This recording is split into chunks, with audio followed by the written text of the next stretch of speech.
So I was inspired to make this video today. I was watching these videos on YouTube about mysterious disappearances of hikers in national parks. And one in particular was Yosemite. A lot of people were commenting that, they just really wanted it to be a logical, rational explanation. Some people had like this desperation. They would put like huge, long paragraphs of why these people are disappearing from this earth. And yes, all the logical, rational explanations were contributed.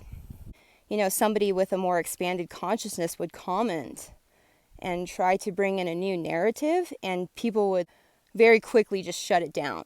This is for people who are just a little bit more comfortable with going outside of the parameters, going outside of the programming that's been instilled in the human psyche and mind. Now, if you know me, you know that I've spent a big kind of chunk of my adult life trekking, scouting, hiking, and climbing wilderness backcountry areas, especially in northern Arizona. There was a time in my life where I lived really very remotely and distinctively like in the wilderness.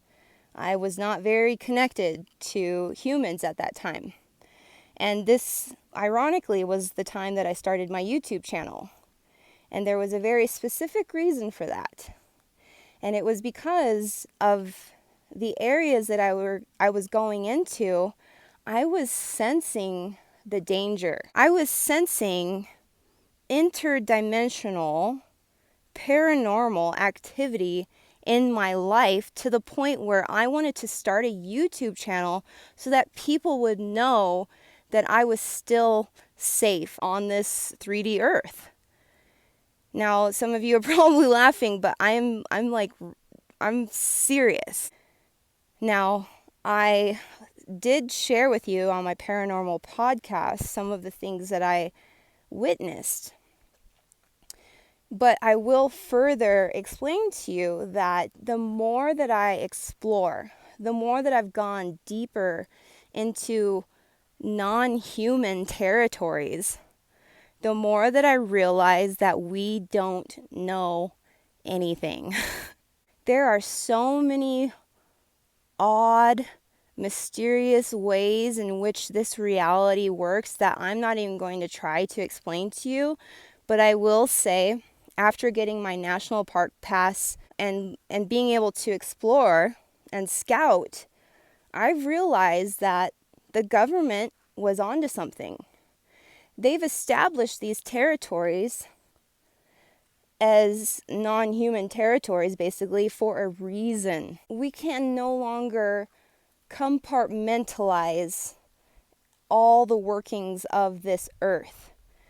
We don't know everything that goes on in the wilderness when human eyes are not watching. And we can no longer say that our level of awareness is the only thing that is real.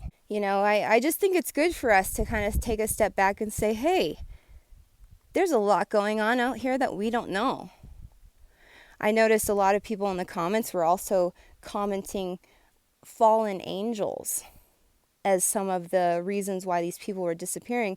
And I'm thinking to myself, that's dogma. That's something that's been indoctrinated in that person, but they're still trying to come with that small lens to such a massive type of interdimensional portal.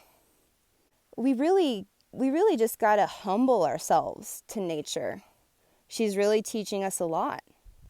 And I myself have had to learn the hard way in areas like Sedona and in Northern California. The law of matter and the way that the third dimensional realm works, those laws go out of the window when you go into interdimensional territories.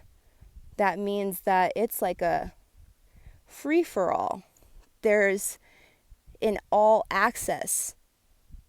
That means other entities, spirits. It's supernatural. And throughout my own personal research, I've realized that a lot of this phenomenon can be linked to the geography and topography of the land. For instance, the ley lines and fault lines can have a significant effect on our consciousness and the way that we interact with the land. Things go on outside of the realm of our understanding. I just wanted to put this out there because we are only granted so much information. We only have access to so much, and I just want to do my part. We can't always put the wilderness into a small little box for our human minds to be comfortable with.